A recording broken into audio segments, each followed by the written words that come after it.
بسم اللہ الرحمن الرحیم، اللہم صلی علی محمد وعلی آل محمد وبارک وسلم۔ السلام علیکم، میں ہوں علی عباس۔ آپ پروگرام دیکھ رہے ہیں آؤ بات کریں اور الف ٹی وی پہ۔ آج کا ہمارا موضوع ہے کہ آپ کی جو زندگی ہے اس کا مقصد کیا ہونا چاہیے، ایم آف لائف، مقصد حیات وہ کیا ہونا چاہیے، وہ کس ایج میں کیا ہونا چاہیے، کیا یونیورسل تمام انسانوں کا ایک ہی مقصد حیات ہے۔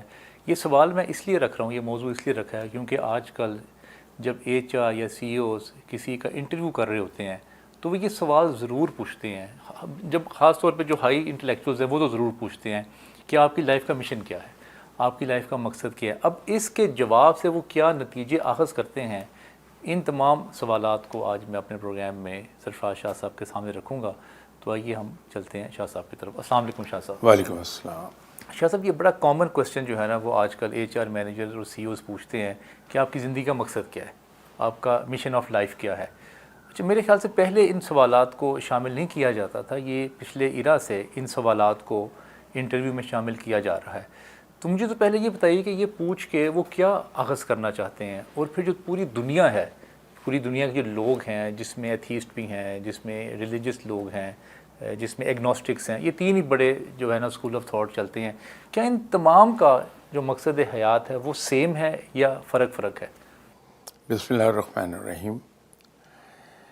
یہ آپ نے درست فرمایا کہ پچھلے 15 سال 20 سال ہی میں جی انٹرویو میں یہ سوال رائج پایا ہے، اس سے پہلے نہیں تھا۔ پہلے جو بھی انٹرویو لیا جاتا تھا وہ کنفائنڈ ہوتا تھا انسان کی کوالیفیکیشنز اور پروفیشنل اسکل پر، وہیں تک ہم محدود رہتے تھے۔ آہستہ آہستہ جب روشنی ملی ہے لوگوں کو ذہنی طور پر، تو ایک چیز واضح ہوئی سب پر کہ جو انسان کی سائیکی ہے جی وہ بڑا رول پلے کرتی ہے انسان کی زندگی میں، جہاں وہ کام کر رہا ہے اس آرگنائزیشن میں، اس کے جو بیہیویئرز اینڈ ایٹیٹیوڈز ہوں گے، اس کے جو نتائج نکلیں گے، جس ڈائریکشن میں وہ ایفرٹ کرے گا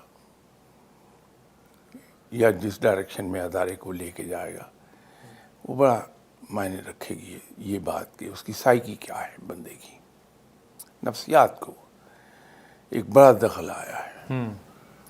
تو اس نئی روشنی کے نتیجے میں انٹرویو کے اندر یہ سوالات آئے۔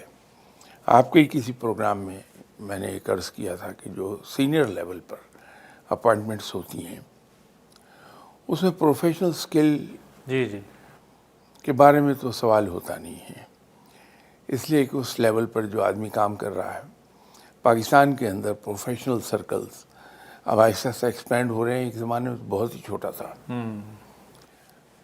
ریپوٹیشن ٹریول کرتی تھی، جی ہر ادارہ دوسرے ادارے کے جو ایفیشینٹ لوگ ہیں ان کو آبزرو کر رہا ہوتا تھا، تو ضرورت نہیں پڑتی تھی۔ تو اس سے وہ اس کی زندگی کے بارے میں سوال کرتے تھے۔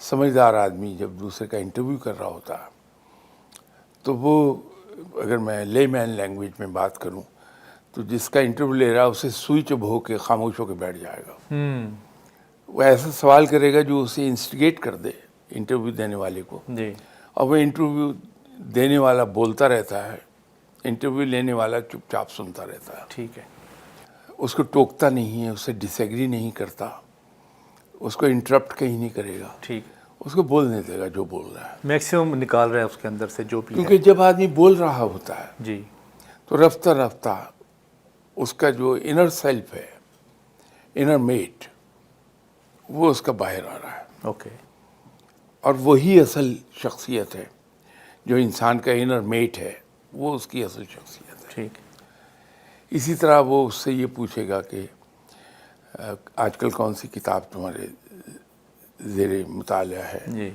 تمہارا فیوریٹ رائٹر کون ہے، یہ سب اس کی ٹینڈنسیز کو ظاہر کر رہا ہے۔ ٹھیک، ٹی وی پر زیادہ پروگرام کون سے دیکھتے ہو،